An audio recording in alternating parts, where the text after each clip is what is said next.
Bonjour, voici votre tirage défi pour cette mi-juillet, un mi-sagittaire. Au centre de ce tirage, vous avez la carte Stormfield. Au vu de ce que je vais développer dans la deuxième partie de ce tirage, vous êtes soit au centre d'une transformation qui vous fait perdre tous vos repères, soit il y a eu un changement auquel vous ne vous attendiez pas et qui a bouleversé vos repères. Quelle que soit la situation, Stormfield, vous le savez, les cartes d'oracle sont toujours accompagnées par un petit livret afin de développer la réflexion qui a présidé à la création de la carte par l'auteur.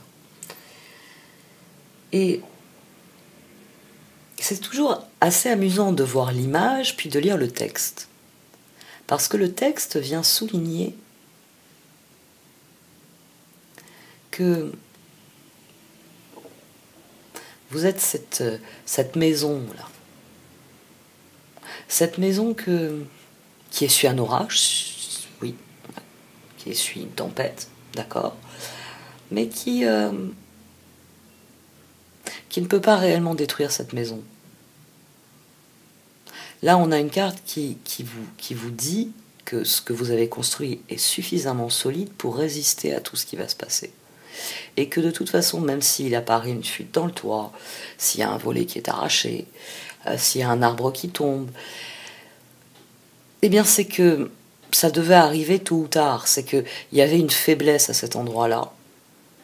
Et que, eh bien, l'orage ayant servi de révélateur, vous pouvez réparer. Vous pouvez remplacer ce qui était faible, ce qui ne tenait plus la route dans votre vie. Et en parlant de route, c'est ce qu'on voit aussi, ici.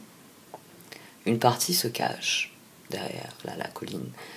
Mais ça ressurgit et cette route, elle montre que la situation est plus stable que ce que vous pensez, que ce que vous ressentez, et que le chemin, la route que vous devez prendre n'a pas cessé d'exister. Parce que souvent, oui, quand on perd ses repères dans une tempête, on s'imagine que même quand la tempête sera finie, il n'y aura plus rien. Et qu'on ne saura plus où aller. Mais ici, le chemin, il est pour bien vous faire comprendre que quoi qu'il arrive, après la tempête viendra le beau temps.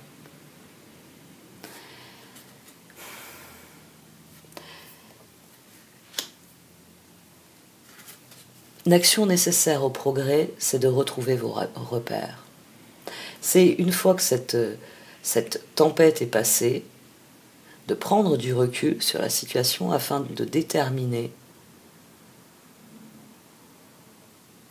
quelle est la situation désormais. Qu'en est-il ? Si un arbre est tombé, que faut-il faire ? Le découper en morceaux, l'évacuer, le remplacer, ne pas le remplacer. S'il y a un trou dans le toit, faire réparer la toiture. Évaluer les dégâts, évaluer la situation, afin de déterminer la suite à donner à tout cela. Soyez attentifs aux détails, parce que les détails sont révélateurs. Parce que au milieu du chaos qu'il peut y avoir eu, là, il y a des éléments qui peuvent vous servir de point de repère pour la suite. Pour réellement, finalement, bénéficier des bons côtés d'une tempête. Parce que, je vous le répète, ce petit livret insiste bien sur le fait que quand le soleil revient après une tempête, l'air est plus pur. Tous les détritus, tout ce qui était mort, tout ce qui n'avait plus de lieu de subsister a été emporté par les flots. Et ce qui reste, c'est des surfaces qui sont propres, qui ont été lavées, battues par les vents, lavées par la pluie. Et il y a une espèce de netteté après une tempête. Et c'est ce dont vous avez besoin pour voir clairement les choses. Vous avez besoin de voir les détails pour poursuivre votre chemin jusqu'à la réussite. Le conseil des cartes ici, c'est de considérer vos objectifs.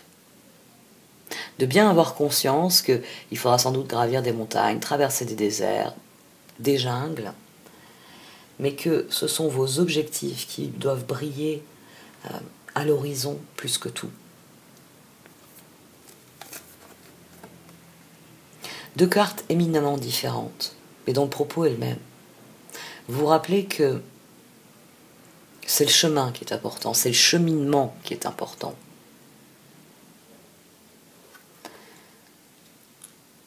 Et c'est finalement ainsi que vous verrez clairement les choses.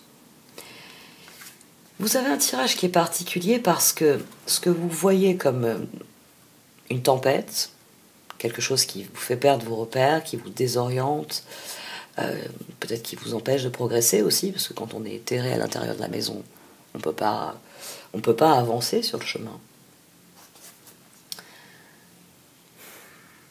Mais en fait, sans doute qu'un regard extérieur vous dira simplement qu'il y a une métamorphose qui est en cours. Et qui dit métamorphose dit tempête. Tempête matérielle, tempête émotionnelle. Qui dit métamorphose dit étude claire des objectifs que l'on entend atteindre. C'est un moment de transition pour vous. C'est un moment où vous devez réévaluer ce qui a de l'importance pour vous. Cet arbre qui est tombé, est-ce que vous avez envie de le remplacer? Il est plus cohérent de s'occuper d'abord de la toiture, vous ne croyez pas? Qu'en est-il de vos objectifs? Qu'est-ce que cette tempête a révélé à propos de vos objectifs? La métamorphose. La métamorphose est une carte assez extraordinaire, avec ces deux flamants roses en miroir, avec le papillon ici qui émerge du cocon. Parce que il y a souvent une perte de repères à ce moment-là. Donc, quelle que soit la situation ici, où il y a une transformation majeure, ne vous laissez pas affoler par la tempête. Au contraire, s'il y a des choses qui sont secouées par cette tempête, regardez-les attentivement. Est-ce qu'elles servent vos objectifs sur le long terme? Est-ce qu'il y a des choses que vous voulez préserver? Ou est-ce qu'il y a des choses que vous pouvez laisser partir, emmener par cette tempête? Concentrez-vous sur vos objectifs. Quand la métamorphose sera achevée, et c'est d'ailleurs pour ça qu'on a cette espèce de lumière qui émerge ici, même si on n'a pas de point focal comme le soleil ou la lune, on a une lumière au cœur de la carte, parce que après la pluie vient le beau temps. Et que plus vous serez concentré sur ce qui est constructif, sur ce qui vient, et plus vous irez dans la bonne direction. Le tirage est assez particulier, mais il vous met en position de pouvoir. Je vais le développer là dans la deuxième partie. Vous êtes sorti comme un roi à plusieurs reprises. Il y a un contrôle à prendre de la situation. Même si vous avez l'impression que vous ne pouvez rien contrôler, pourtant, vous pouvez, par la façon dont vous abordez les choses, vivre une transformation qui est réellement celle que vous désirez. Vous pouvez mettre à profit une situation chaotique pour créer quelque chose de stable, quelque chose qui vous convienne réellement. Je vais arrêter là pour cette première partie du tirage. Si vous le désirez, vous pouvez me suivre sur Vimeo en cliquant sur le lien dans le menu titre. Je vais développer un certain nombre de points, notamment par rapport aux autres, hein, comment vous positionnez, c'est ce qui ressort aussi pas mal dans le tarot en dessous. La difficulté à se positionner par rapport aux autres au sein de cette tempête. Parce que forcément, les changements que vous vivez individuellement impactent votre rapport tant à vos projets qu'aux autres. Bon, allez, j'arrête là pour cette partie du tirage. Merci de m'avoir écouté. Vous pouvez liker, commenter ou partager cette vidéo. Au revoir.